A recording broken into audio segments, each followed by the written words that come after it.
అందరికీ శుభోదయం. ఈరోజు మనం ఒక లెక్కను చేద్దాం. ఒక యంత్రము 12 పొటలను 1 నిమిషంలో ముద్రించగలదు. 5760 పొటలను ముద్రించడానికి ఎంతసేపు పడుతుంది? అంటే దాని అర్థం ఏంటంటే ఎంత టైం పడుతుంది. ఇక్కడ మీకు ఒక కొత్త పదం పొట. పొట అంటే పేజీ అని. ఓకేనండి. దానికి ఆన్సర్లు ఇచ్చాను.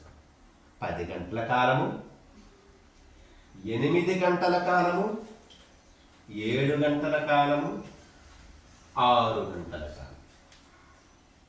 ఒక యంత్రం ఉంది, అచ్చు యంత్రం అంటే ముద్రించే యంత్రము. ప్రతి నిమిషానికి 12 పుటలను అంటే 12 పేజీలను ముద్రిస్తే అలాంటివి 5760 పుటలు ఉన్నాయి. ఎంత టైం పడుతుందని అన్నారు. చూడండి, 12 పుటలకి ఎంత టైం పడుతుంది? 1 నిమిషం. ఓకేనండి. మరి 5760 పుటలకు ఎంత టైం పడుతుంది అని అన్నారు. సో మనం అడ్డుగుణకారం చేసుకుంటే question mark equal to 5760 into 1 నిమిషము బై 12 పొట్టలు వేసుకొని, ఎందుకంటే క్యాన్సిల్ అయిపోతాయి పొట్టలు. ఓకే, ఇక్కడ నేనేం చేస్తానంటే ఈ 5760ని 12 చేత భాగారం చేస్తాను. 12 4 48. ఇక్కడ 7లో 8 తిని 17లో 8 పోతే 9, 6 దించుకుంటాను. 12 8 96, 96లో 96 పోతే 0, 0 దించుకుంటాను. 12 0లో 0. అంటే అర్థం ఏంటంటే 5760 పుటలను ముద్రించడానికి 480 నిమిషాలు టైం పట్టింది. కానీ మనకు ఇచ్చే ఆన్సర్లు ఎక్కడ కూడా నిమిషాలు లేవు, గంటల్లో ఉన్నాయి.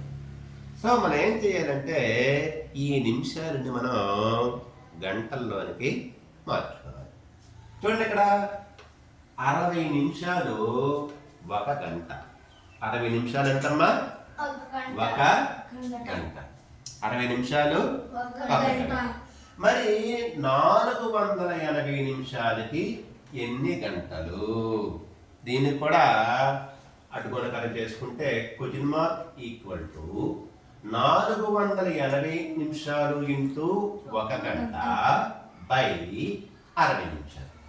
ఫస్ట్ ఈ నిమిషాలు తొలగిపోతాయి. Question mark equal to 480 into 1 గంట బై 60.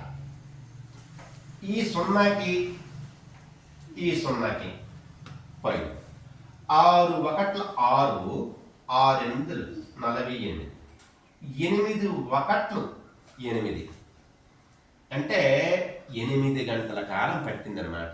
ఈ 5760 పుటలను అంటే పేజీలను ముద్రించడానికి 8 గంటల కాలం పట్టింది. ఆన్సర్ అనేది బి అవుతుంది అనమాట. ఓకే.